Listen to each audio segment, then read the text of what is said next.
hello, creatives, community, and kind folks out there. Welcome to the channel. Yes, I am your host, DBJ, and today is Future Friday. Yes, Future Friday is where we focus on transhumanism in our tabletop RPG games. Yes, Future Friday used to be quite general, but considering there are second stages to these games, as well as heck even a second stage into the entire RPG community, considering this subject matter, I thought we'd take a second look at this. So each day, each week on Friday, Future Friday is focused on Eclipse phase, Altered Carbon, the Expanse, and various derivations thereof in the tabletop RPG community. But today, we are focusing on Infugees, or I suppose it can also be considered Infugees if you change the letter U to an O. We're talking about cold storage, stacks of cortical stacks.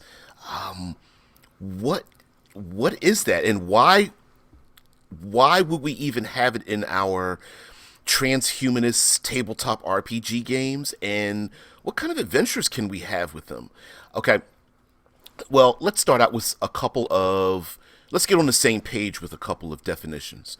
All right, cortical stacks. I'm sure you guys out there know what a cortical stack is. If you are uncertain, in short, a cortical stack is considered something, it is a chip, a black box for your entire psychological makeup. It is a constant recording. It is a backup brain, if you will, that is inserted into your body. The cortical stack itself has different imaging depending on which game and or intellectual property that you are a fan of. Most notably, Altered Carbon is in its second season. It dropped yesterday. No, I was unable to binge it, but I will this weekend and be able to bring that to our Future Friday talks.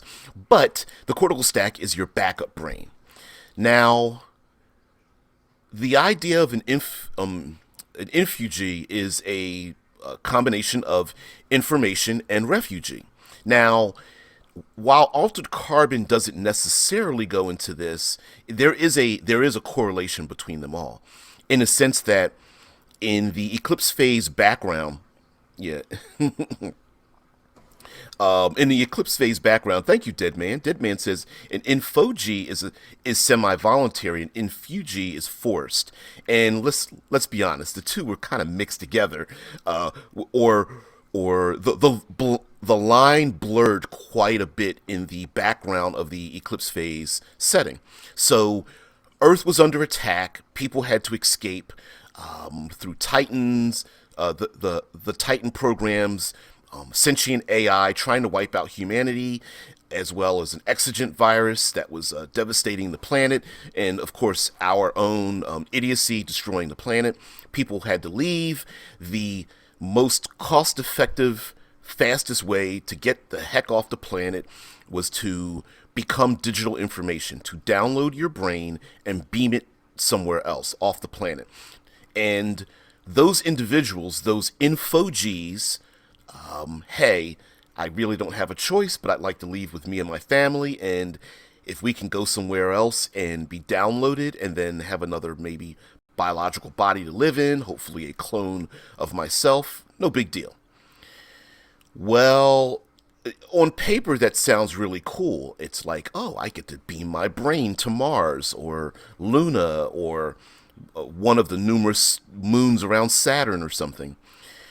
But on the tail end of that, there is a problem, and that is that the minute you do that, you have no control over what happens to you on the receiving end, right? All you want to do is save your life. And so many of these individuals became infugees. They became refugees from Earth, and they are living in what essentially would become cold storage, your stacks of cortical stacks, somewhere out there in the world.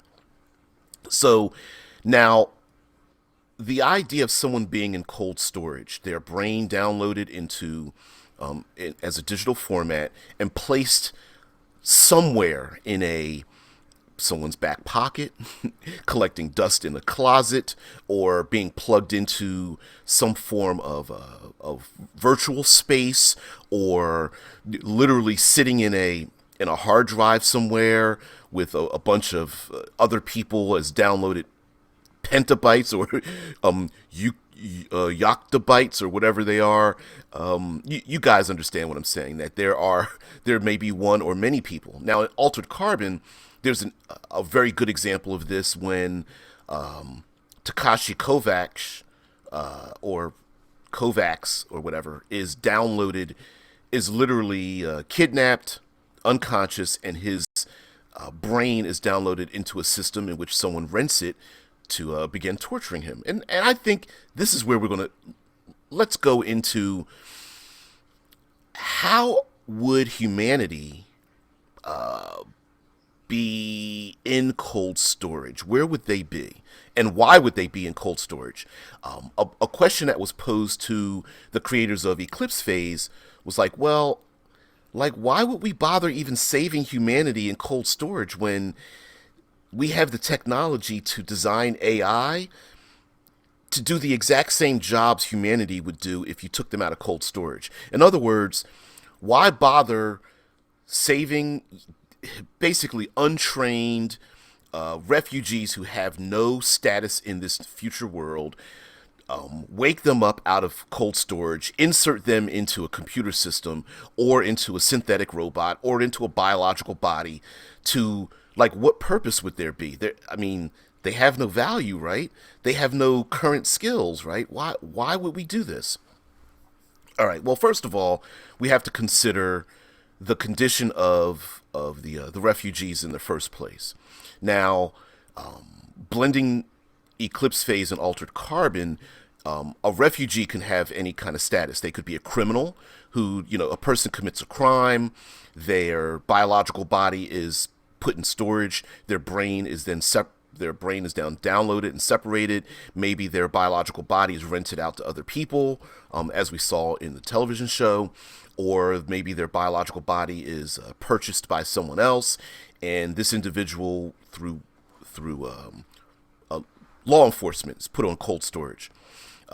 Again, refugees might be on cold storage, and when I say cold storage, I'm saying that cold storage is sometimes described as being asleep, meaning they are plugged into a network, but they are not active. They are in a standby mode for your home computer, basically. That it is nothing more than taking a nap, and feels no more or less harmful than waking up from a very deep sleep. Others could describe this as essentially a dead zone, that it is psychologically harmful, meaning you maybe someone has suffered a bullet to the brain, flushed out of a tube, their body was shattered from a car wreck, they dropped into the atmosphere and burned up through reentry, any number of things, right? Someone threw a frag grenade into a room and then it exploded, and that information is completely downloaded, put into a cortical stack, beamed somewhere else, and now they're in cold storage, in essence, ready to wake up only to relive the event of their death over and over again. So it's not necessarily, depending on how you come at it, you could say, oh, well, they're just peacefully asleep. The other method would be living through the trauma over and over again, or literally delaying the trauma before they wake up. But there's more to this, to just putting people in cold storage. Others are placed in a location in which it is anything from a pure hellscape all the way to nirvana, if there is a virtual simul space for all of these individuals.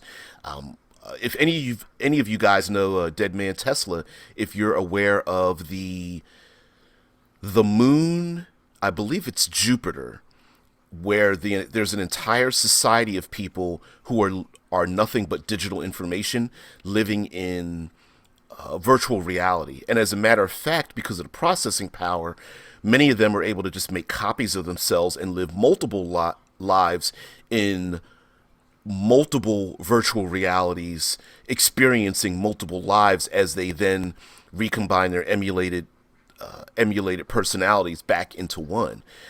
And also, they're living at their like they've been able to underclock and overclock their perception of time. So some of them are able to live in very slow or hyper fast virtual realities as well, and that's another option too. Now the problem with that is who's hosting these virtual realities? Where are they getting the data from? Who's programming these places? Who's defending these places? And what do they look like? We don't really know. And so, in a tabletop role playing game, you can kind of decide, like, where's paradise at? Is this place like a paradise, or is it a friggin' corporate hellscape used for no other purpose than to torture people? We've seen the Netflix television show, at least aired here in the States, called Black Mirror, in which case a gentleman is psychologically manipulating a woman who is downloaded into literally a white space, and he psychologically tortures her to fall in line, and you realize that it's actually a copy of a woman she's purchasing basically an assistant, and she wants that assistant to know everything about her. Well, the best way to do that, to someone who knows everything about you, let's say you want to have a data assistant in your phone, is to basically download your entire personality, because now once you download it into your phone now is able to predict everything that you want, including how toasty you want your how much crunch you want on your toast, what kind of what kind of coffee you like in the mornings, when you leave work on Thursday evenings, what kind of music you're looking forward to, and those kind of things. Deadman says, I believe it was an asteroid orbiting Uranus. Oh, my anus? Your anus? No, I know that joke's old. I like I said, I don't remember where it is, but it exists or at least there are hints that it exists in the eclipse phase setting, and that's cool. Yeah. Yeah, how hot you want your Earl Grey?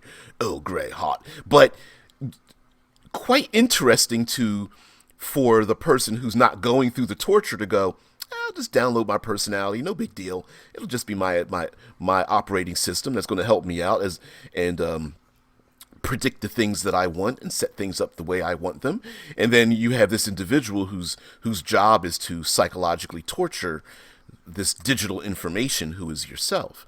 So while I'm saying all these things, I understand if you're out there and you're listening to the show or you're watching and you're like, yeah, but it's not very interesting. Like, what would be the purpose? Like, how do we incorporate this into our tabletop RPG games? And there it does give the question of, if you have 1,000, tens of thousands, hundreds of thousands, millions of personalities out there in cortical stacks or in databases, in hard drives, why are they out there in the first place? And why does humanity even need them for some of the most menial tasks involved? So, well, here are a couple of five of my reasons why. And let me just state that in general, those of us in the tabletop RPG community are quite brilliant. And sometimes a little too brilliant, because we tend to ignore the emotional side when given context to things. A lot of times we'll just go, well, this thing doesn't make sense. And we know that life doesn't work that way. Humanity does not work with common sense. Humanity does not work with pragmatism. Humanity works very much with tradition, with fear, with pride, with jealousy, and all of those things. So, first and foremost, digital information or not, when humanity has left Earth, and this is in the eclipse phase setting, Earth's devastated, people are leaving for war, Ah, Tesla says it's called glitch. It's a habitat orbiting Neptune. I, there's something else I'm thinking about for Jupiter. So yes, yeah, satellite station around Neptune. Yep, absolutely. And that's where the a haven of refugees are now existing in digital form. So the let's go with the first step. The first step is these are human beings, okay? And 20,000 infomorphs. That is, I would dare say 20,000 infomorphs is a misnomer. I'll explain in a minute. Okay, so the fact of the matter is, as people left Earth as digital information, and some of them were either privileged or rich enough or lucky enough or were criminals and were able to connive and convince themselves. Maybe many were military or corporate entities or scientists and explorers or whatever have you. The ones that were able to, air quote, survive leaving Earth and became, or now re-sleeved into biological bodies, re-sleeved into synthetic bodies, their loved ones, the people they knew, hell, even their rivals, the people they hated, the the simple fact of having to leave home is still a very powerful overriding psychological desire to want to reunite with humanity yet again. Now, I get it. I get it. Player characters, look, we want to have 15 arms, we want to be uplifted animals, we want to run and gun, we want to have our reflexes boosted and all that. Yeah, I get it. We're player characters, right? We're the heroes. But your average individual is just like, yeah, dead man. That's what I was gonna say. There's 20,000 infomorphs, sure, and there's probably many factors of forks, copies, all of that. I mean, those virtual reality worlds are probably filled with billions of pseudo artificially intelligent background information and such. So I think that 20,000 is a very fluid number on any given day. So the first and foremost is that these are human beings. And I don't care if you got a human being in your back pocket. If that's your mom, your dad, your siblings, your classmates, soldiers you fought in wars with, you are not going to want to just delete these individuals. You may want to go out of your way to find them, no matter where they are and what they're doing, to at least reunite with them, whether it's as simple as finding them and downloading them into your hard drive, or collecting them together and trying to earn enough money or resources to have their bodies grown, and so that they become into their biological bodies, or hell, just being able to put them into a synth morph just to have them around with you. I'll dare say that the relationship in classic the classic anime series, both in print and visual series, Appleseed comes to mind with Dunin and Hacanteries, whatever. But the two characters, the female SWAT officer and her best friend, maybe love interest or something, in an android body, they still have a love and connection to each other. Briareus, thank you very much. I thought it was Hacanterus. It was Briareus. Thank you very much for that, Tesla. But that storyline involves two individuals that have a bonded love that can't be broken, if for no other reason than the fact that they've gone through the crucible of battle with each other, right? And so you can't break that. And I believe there would even be a psychological imperative to want to reunite humanity with itself. Okay, so you have that. But again, corporate interests, military interests, criminal interests, why do we even need these people when we have AI? Okay. And I would dare say that part of this is laziness too. Yes, you can hire a hacker to write code to create an AI that has the same psychological growth potential as a normal human being who used to be a, I don't know, aerodyne driver and basically a glorified glorified valet or something, right? But laziness has a lot to do with that. I don't know very much about computer programming and hacking, but I do know that it's far easier to just copy code than to write it from scratch when you already have code that's available. And when you have a couple of thousand downloaded human beings, and you need 6 human beings to help with mining efforts on the moon to mine some He3, it's far easier to take those six human beings who are fully a fully realized digital entity rather than going through the process of having to program one yourself.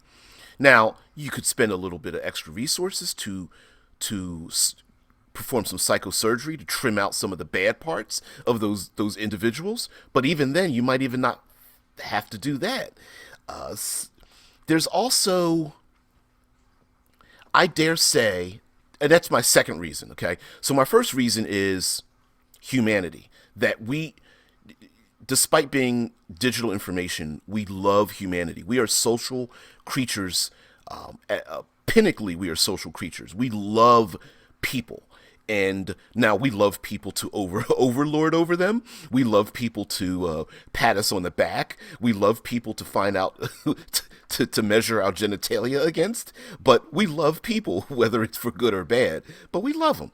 Second part is laziness. If you need an AI, if you need a robot to be your personal assistant, far easier to just take a cortical stack, plug it into a synthmorph, and you're done, than to hire a programmer to do it from scratch. Okay. A third part is the ephemeral, and I would dare say that emergent AI acquire these ephemeral traits. And here's what I'm going to say about an ephemeral trait is something like, why do you love the flavor of chocolate ice cream? Why do you like one form of music over another? Why is a sunrise on Mars pleasant to you? Why is it that you love the sound of children playing in the park? Or why you like the color blue over the color orange? These things are ephemeral traits that I believe are emergent, especially in emergent AI, that in this far future is probably something that we don't understand it, but we know that it exists. So you could copy the same 5 AI and the same exact 5 AI with the same exact code, and all 5 of those AI systems, as they become emergent, they have these ephemeral traits that are different. Maybe one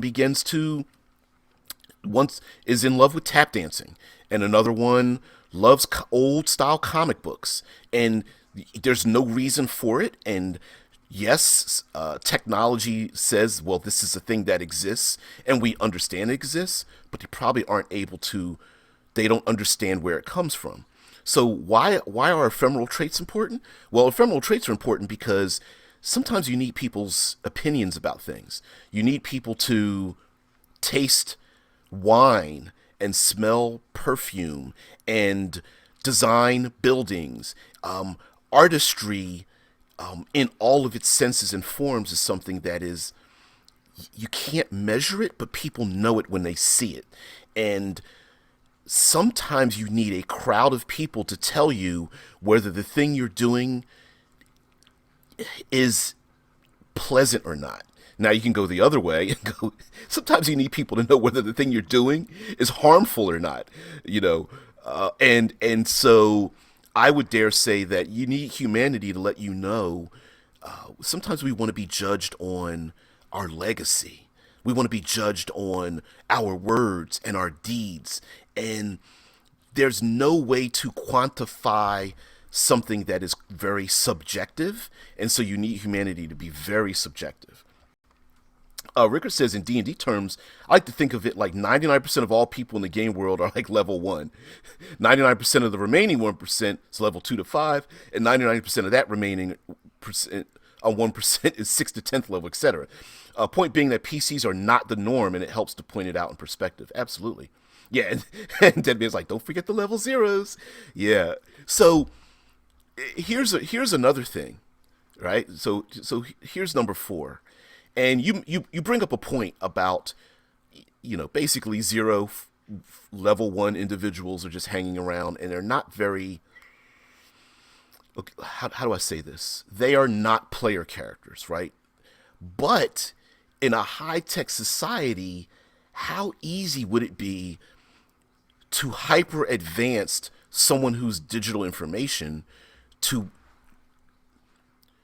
overclock themselves and to be pushed above a level 1 individual, right? Right? So in other words, humanity has the ability to, when put through force or choice, is able to rise above itself. And so every single person out there in cold storage is digital potentiality. And corporations, criminal organizations, rebellious factions, anarchists, hackers, emergent AI, mercenaries, all the PCs, sure, you could just destroy them and delete all their information, but they represent potential, the potential for greatness. All right. Ricker says, in essence, in our world, it would mean that about 70% of people would be 20th level. About 70 people would be 20th level. Yeah, and who are they? Where are they at? How do you find those 20th level individuals, right? Yeah, and it goes on to say, which I think might be a bit high, but we don't normally have worlds with 7 billion people, right? So where that cold storage potential is out there, and there might be a desire to search for them. So now we come to number 5. Let's get into some adventure ideas. Like, why the hell is it important to have these Infugees in the world when it makes no sense to even have them around? I voiced my argument for why they would be there, but number 5 is the adventure part, and this is where I think we can have some really cool ideas. All right. The circumstances for why someone is in a digital format and by force or choice they do not have a they don't have a body at all. Why they are in that position? You could come up with a ton of reasons why. Maybe they were a black marketeer and they stole someone else's identity to leave Earth during its worst war, and while they are in digital information, they're in a holding space, and maybe someone double-crossed them. Maybe there was a scientist that had something to do with the downfall of humanity, and someone is looking for this scientist who has the last codes to cure a disease, or stop a nanovirus, or finish the last touches on creating a mini black hole to use it as an energy source, or creating antimatter weapons or something. Maybe this individual is on the run, and they escaped assassination, and someone is trying to destroy them because they have literally in their brain as digital information, they have blackmail to destroy an entire industry or something. It's there's so many reasons why these individuals would be out there, and like these guys talking in the Discord. By the way, if you've gone this far into the show, you need to know that this show is simulcast on Twitch, YouTube, and Discord. So if you join Fantasy Grounds College, their Discord server, on the left, slide past the classrooms and the administrators, all the way down to the boiler room, and that's where all the cool kids are hanging out. So yeah. Now, again, maybe someone extremely important was pushed back on their heels. A legendary assassin, a notable artist, a world-renowned Nobel Prize winner, a dictator, with one of the most horrific regimes known to man on Earth. Any of these individuals might be in cold storage at the moment, and retrieving them, finding them, they themselves trying to get out of cold storage if they are, or it wouldn't be cold storage, but if they're plugged into a virtual reality. Maybe their allies are out there, their loved ones are out there, their loyal constituents are out there to bring them back into this world. And that in itself might be a mission, as well as the fact that maybe there was a hacker who created a backdoor to a major corporation. That hacker is now in cold storage. You need to find their stack, find out where they're at, retrieve them, convince them to work with you, and then get the codes to get to the back through the back door of this major corporation, which has one of the tightest securities ever. Right? Finding an individual. Maybe this is extremely personal. A player character woke up and is trying to reunite with their loved one, or a lost love, or heck, they're now adult and grown, but they are still digital information children. Reconnect with a old military individuals, or scientists, or explorers want to reconnect with each other. Could be a criminal syndicate trying to bring back the syndicate and recover their resources because they have commodities, hidden physical and digital money scattered across the solar system or something. Any number of reasons to find these individuals and bring them back. Maybe someone was forced, someone was killed, took their brain, downloaded it. They have them in cold storage in their safe in their corporate headquarters, and the PC is trying to bring back the old, far more benevolent corporate leader or something. Maybe there was a rebel faction that was destroyed, and those individuals are kept in a private, unlinked virtual reality as they're being tortured because this new governmental agency is trying to wipe out every single cell of this rebel faction, and these upstarts, these insurgents are destroying their way of life on Mars, and the PCs are there to save these people from being basically eternally tortured over and over and over again in some kind of simulspace. And not only that, but prevent the information from getting out, which would completely destroy the anarchist league that's trying to overthrow this growing dictatorial, power or something like that. So yeah, there's all kinds of things, and there's also even the idea of,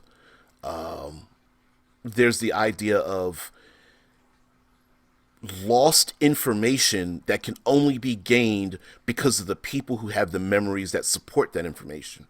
So, in other words, instead of just being like an Indiana Jones and finding information that is hidden away in lost caverns or something, that information might be lost in people's brains and therefore lost inside of their stacks. So a governmental, maybe there's a planet busting weapon that people are looking for, but there is someone that has that particular information. And in this way, in this manner, the idea of people in cold storage and Infugee or an Infugee are valuable assets when it comes to when you don't want to keep running run and gun scenarios, and you want your players might desire, or you as a game master want to run more investigative adventures, you can do this. Now, of course, you could also have a virtual reality space where the players go into virtual reality worlds. Something fun to do with virtual reality worlds could be, guys, I know we've been playing this game, but I'd like to bring out my cartoon game, or let's play some Dungeons and Dragons or something like that. And that those rule the new role playing game that you segue into could be the rules for that particular virtual reality, and just do like a one shot of trying to find this individual or adventure with this individual that's in this virtual reality space. Maybe the person in the virtual reality space is like, listen, I'll help you, but I'll only help you if you help me defeat Demogorgon, right? And the PCs are just rolling their eyes like, really? And he's like, well, don't worry about it. We're overclocked, so it'll take us 4 months to travel and defeat Demogorgon, but it'll only be 4 minutes. So yeah, just help me out, and I'll help you out.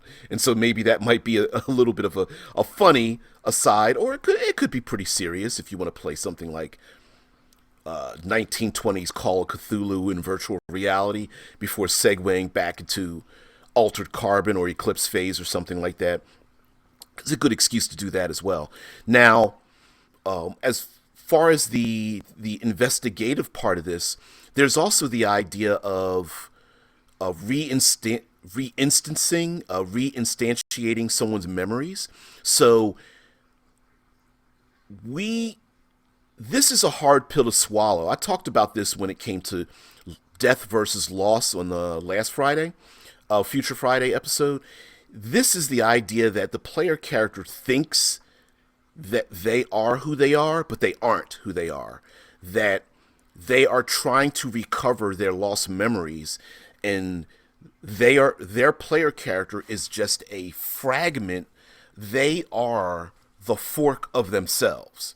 And so maybe they are trying to recover the lost information after they went on let's say they were mercenaries, or they were part of a military organization, like a Black Ops organization, but every single member of the Black Ops organization was downloaded, cast out, bodies destroyed, scattered across the universe, across the solar system, and the PC and their allies are trying to find out what really happened, and why did we decide to do this to ourselves, or is there something more insidious going on? And so maybe they're going around trying to find the fragments of their personality, or maybe the PCs are fragments of their own personality to fully recover from themselves. And so maybe they want to know what really happened in their past, or they are unfulfilled and they want to gather those things in their past, or a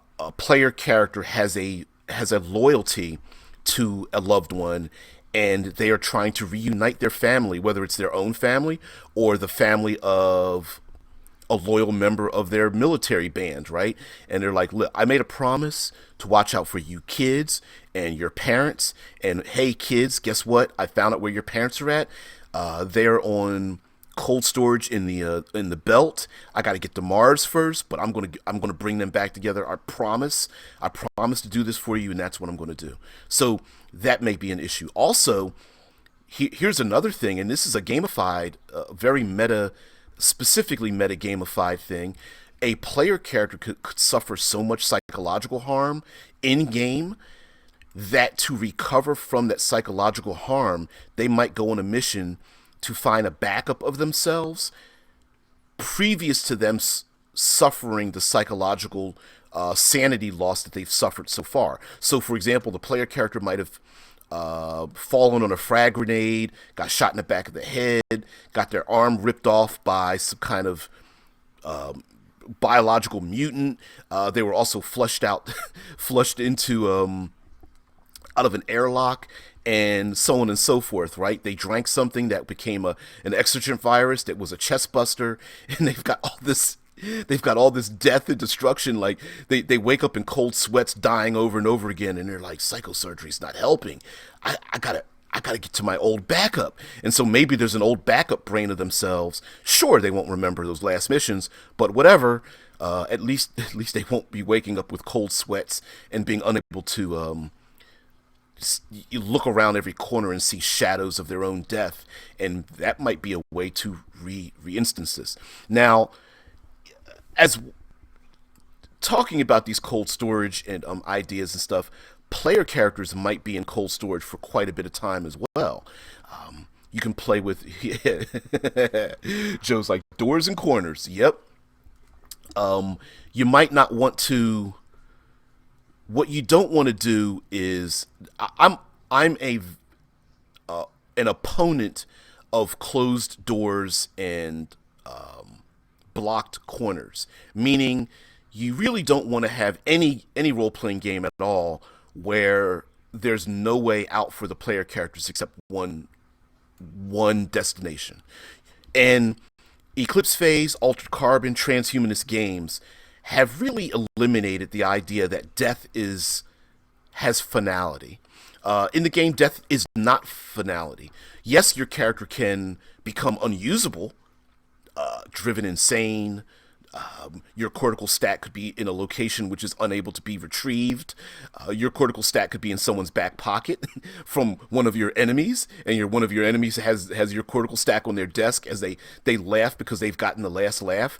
I mean, all of these things could be true, and yes, that effective death for your character. Sure, if you're flushed out of an airlock and your body is unable to be recovered and you were unable to be retrieved and or beam your brain somewhere else and there is no backup of your brain, yeah, you're effectively dead.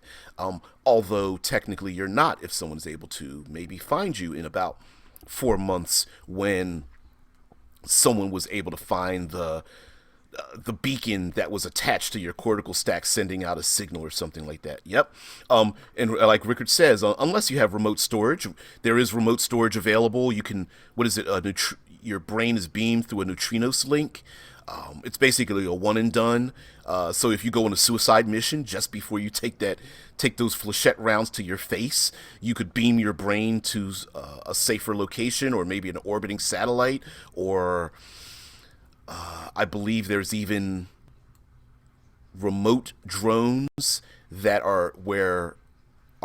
whose sole purpose is to download your consciousness into it, and then that drone, whether it's a flying drone or a crawler drone or something, can get to someplace safe or whatever. So yeah, there's death, but death's not the final. And so your player character might be in a situation where you wake up in a virtual reality and you're like, where am I at? And someone's like, dude, you're around Neptune. You got here like 8 months ago, but you've been effectively in cold storage for what we consider to be 17 years. So yeah, you're going to have to catch up real quick. And that may be the thing that leads your player character into yet more adventure. Joe says, funniest times as a GM have been when a player has taken things sideways by thinking out of the box, and the rest of your adventure had to be winged by it. Yeah, that's in. For me, I love being surprised by things like that, and lo and behold, this game will absolutely throw you for a loop because player characters will come up with all kinds of ideas. Now remember, because people are digital information, one or more multiple characters could ride inside of the brain of someone else's muse or stack or something like that. And while you don't necessarily need to know the rules for it, if you want to have something cool, like, hey, my character is the soldier, but someone else wants to join the game, and that the person joining the game is going to be the person that's riding inside of my brain as like my Overwatch. The answer to that is yes, and then we look in the rules and figure out how to do it, right? Deadman says the spare morph from Eclipse Phase allows you to re-sleeve on the fly. Its standard size is as big as a backpack. Yeah, and I have a deck of the morph recognition deck, and there's a book as well. Hey, M, what's going on? Hey, glad you could join me, dude. Yeah, we're talking about science fiction, Eclipse Phase, Altered Carbon, the Expanse, that kind of thing. Yes, I know people are out there like the Expanse really isn't transhumanist. Uh, no, but it's the closest thing we have to an ongoing series that deals with that, along with Altered Carbon. So yeah, don't look a gift horse in the mouth. Now, the idea of like the spare morph. Who's to say that someone hasn't been downloaded into a spare morph and there is no biological body for them, and they're literally like they're running around and hiding in corners till they can get someplace safe, and it might be like it could be like a a chase to find the spare morph of the important political person, the important criminal trying to leave a criminal organization. It could be someone part of an anarchist league that's trying to let people know about a planet busting bomb or a nanovirus that's going to be released. Yep, and like Joe said, Amazon Prime's doing a series of Tales from the Loop. As a matter of fact, Deadman popped that into the Discord. There is another Discord created by JP, and so there is another Discord other than Fantasy Grounds College. So that's actually the the RPG with DBJ Discord, which I tend not to push out there, but you can find that. Yep. Yeah. Yeah, I hear you, Rickard. Yeah. Sadly, not the Swedish version, which would be kind of cool to have a parallel show. Because for those who don't know, the role playing game Tales from the Loop is a Swedish game, and it is translated. And in the setting, there is what is it, Boulder, Colorado, and a city, either real or fictional, in Sweden. Now,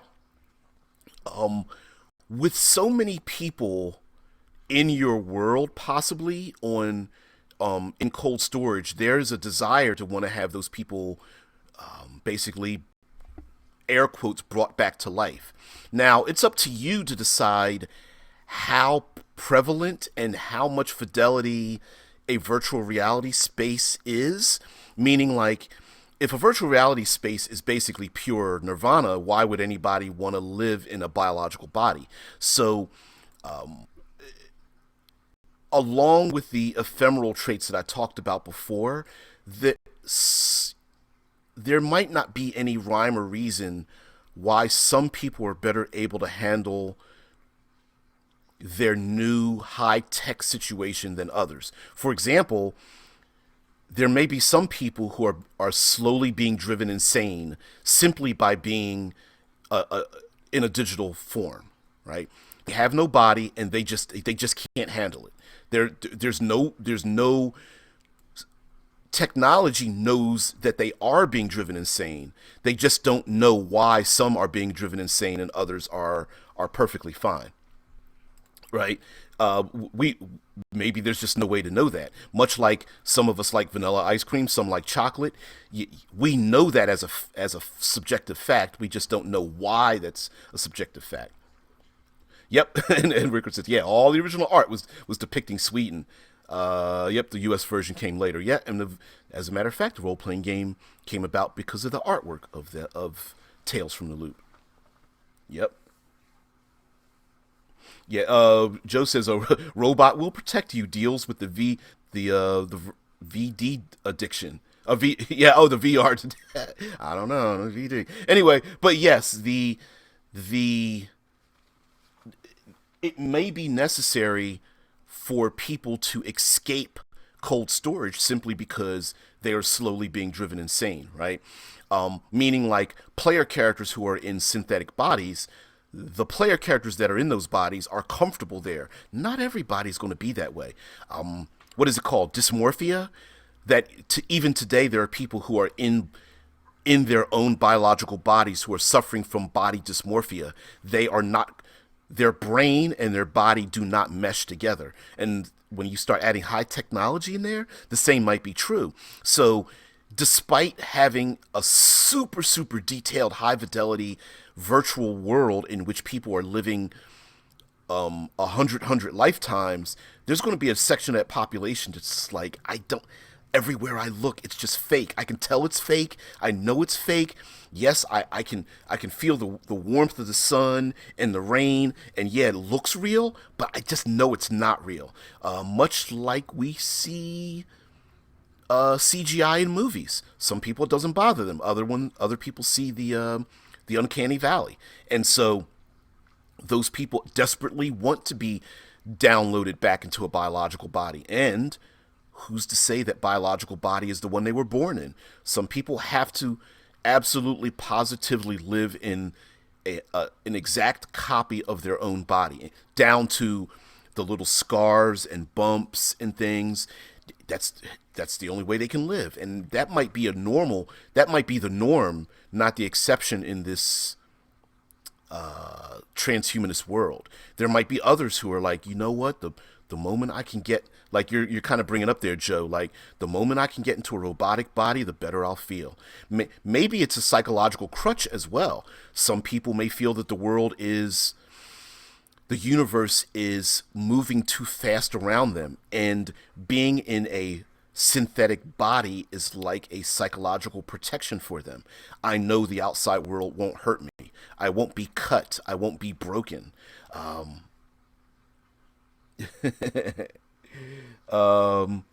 Yeah, yeah. Rickards like says more Elysium than gifts.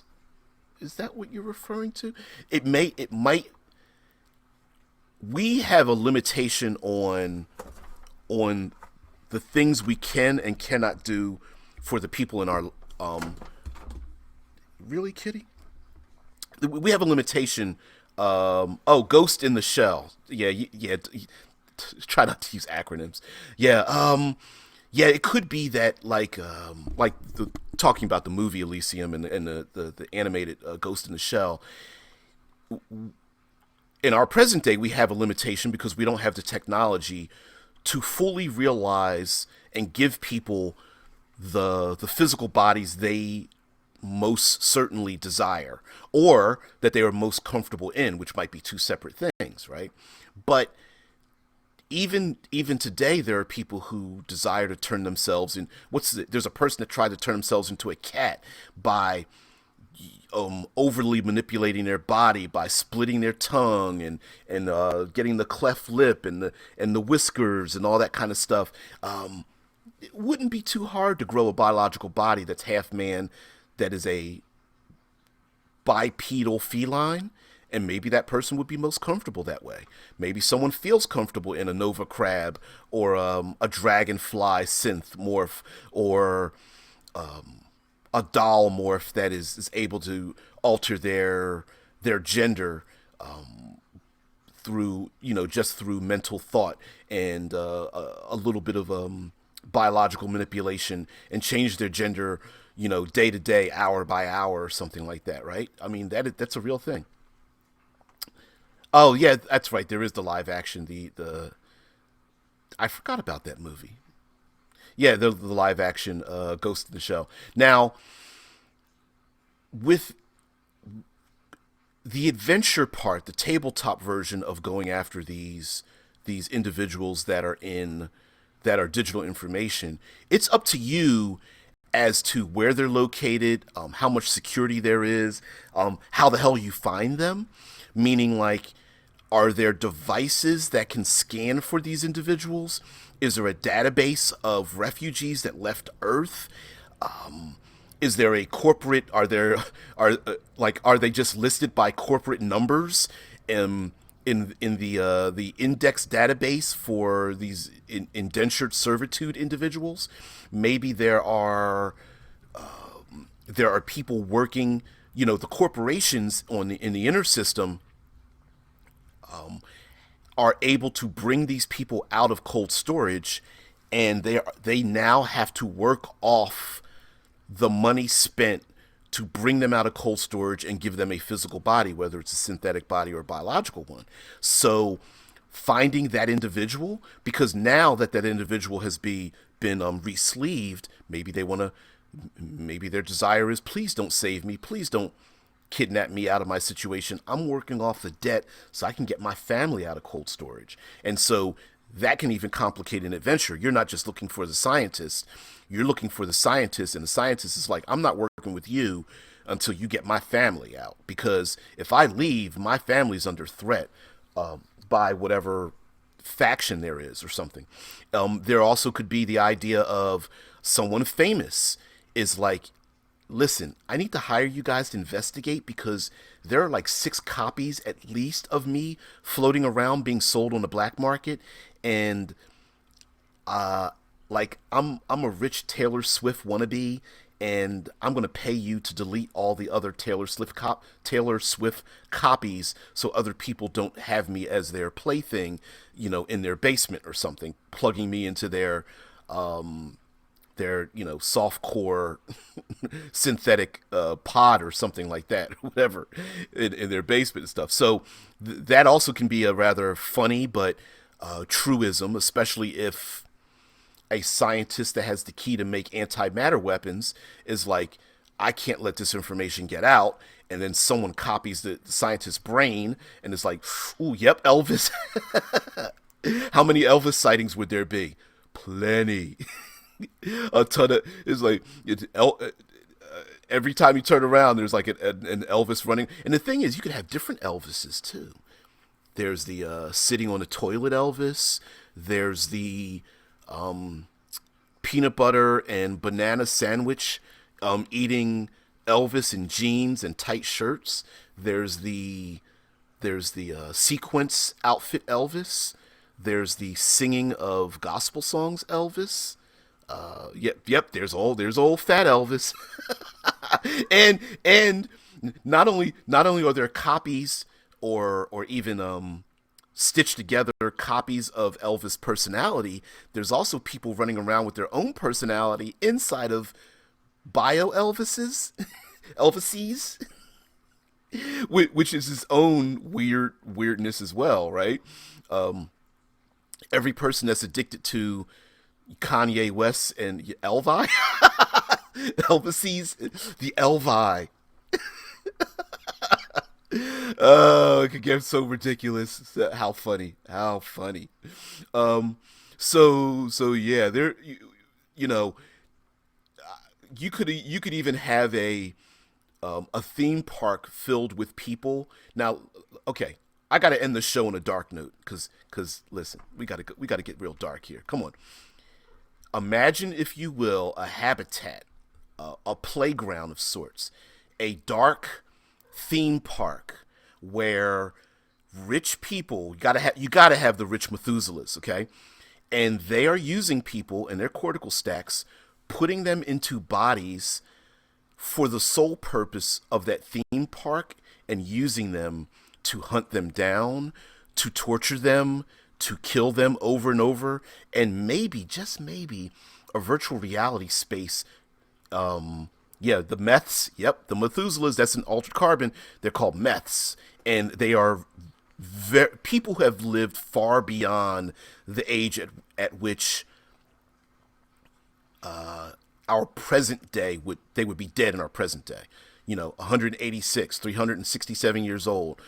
They've died multiple times, either by choice or force, and they are still alive and rich and powerful, living above the scum that's still walking in Mudville. So these theme parks, maybe there's people who are downloaded in these theme parks, and it's no fun being a pedophile chasing little children around in your theme park if the downloaded cortical stacks aren't scared enough of you, right? If you're a serial killer and you're running around hunting people down as a pseudo Jason or what have you, or Michael Myers in these theme parks, after you've killed these people 3 or 4 or 5 times, maybe they're used to it. Maybe they're not as scared. You don't get that rush in their eye as they suffer their death yet one more time. Happy Death Day parts 1 and 2 are writ large through technology, and so maybe they are trying to buy these cortical stacks on the black market, from the 9 Lives organization, a criminal faction that buys and sells and trades and manipulates Infugee cortical stacks for use for other people, right? Who knows? Maybe the criminal organization is using not just a scalpel, they're using a hatchet to whittle away all of the adult memories of people in their cortical stacks to create a childish version of that individual, just to sell them to these terrible pedophilias that live in this habitat where they have a playground, succumbing to their every desires or something. Now, of course, I can see a player character's like, where's a torpedo? Because I'm gonna launch a photon torpedo and get rid of these dudes, which is perfectly fine, right? But yeah, who knows? You can get really dark when it comes to manipulating people as digital information and what you want from them. I imagine there would be imagine someone who's a stalker, and that stalker is, looking for their ex-girlfriend, and they found out that they make a copy of their ex-girlfriend, and they have their ex-girlfriend in their basement, and this person has slowly been whittling away this ex-girlfriend knows they're insane and they're crazy and they're a stalker and stuff, and whittling away just a little bit at a time, her desire to escape. And once he's completely domesticated this copy of his girlfriend, he's not satisfied. Now he's out there to try to hunt her down again or something. And remember, we're talking high technology. This individual could be a CEO. He could have made copies of himself. He could be a powerful synth somewhere that's unstoppable or something. I mean, any number of these things. You can get really dark. So anyway, these are just some of my ideas, and got a couple of cool ones out there in the group. Again, this channel's RPG with DBJ. This is Future Friday, where we talk about all things transhuman. It's only an hour. We could go. Listen, this subject, we could go hours and hours and hours. Anyone out there who wants to contact me, just go down in the doobly-doo and come up with some new subjects and things like that. And by the way, Altered Carbon Season 2 comes out. The 2.0, the second edition of Eclipse Phase, is out as well. And as well as the fact that this is my second run at doing a transhuman game, so on Future Friday. So guys, thank you very much for joining me. And by the way, if you support long-form content, please like, share, subscribe, get notifications, help me become an affiliate over on Twitch. All of these things if you want to support the channel. So guys, everyone have a great one. I will see you bright early, Monday morning, same time, same place. Thank you so much. Yeah, my Thanks for watching.